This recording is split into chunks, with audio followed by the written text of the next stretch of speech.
Ja si pamätám, ja som práve komentoval aj ten posledný vzájomný zápas a Adam Monček, ten prišiel proste do svitu veľmi motivovaný. Už len 9 sekúnd na zakončenie, ale Anderson pôjde.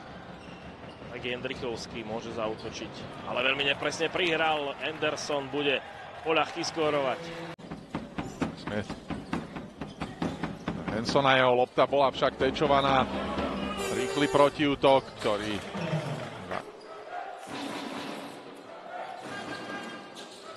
Anderson to skúsi sám a... Strelba z pola 3-8.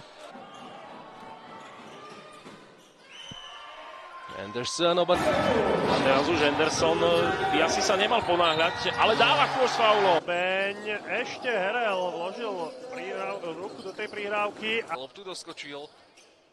Anderson. Zorvánova Celona. Anderson to vyskúša. Anderson. A pozerám sa, že stále Lučenec nedokázal. Rýchlých zakončení. Anderson. Herel zatiaľ je bez bodu. Anderson takisto a teraz...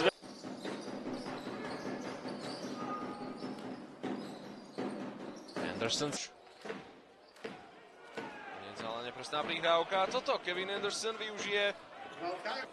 Herel. Anderson. Anderson.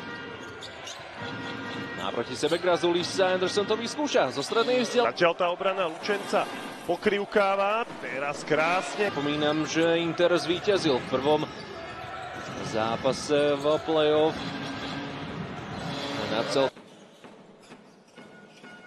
Kevin Anderson. V prvej štvrtine Johnson teraz postaví Andersonovi Celonu, ten ju nevyužil a nakoniec išiel. Pietýho Pojkolu dnes pôjde po zápase poraziť z toho obraného. Nepôjde hore cez Solčanského, ale opäť Anderson, opäť to zvihne a opäť je úspešný. Dostane sa cez Liváka, ten ho dobre bránil. Toto je faul pri strelbe za 3. Obenan, ale Foltínovi zobral loptu. Ale v druhom polčase zavelil Lučenec k obratu. Kevin Anderson. Krásne opíš.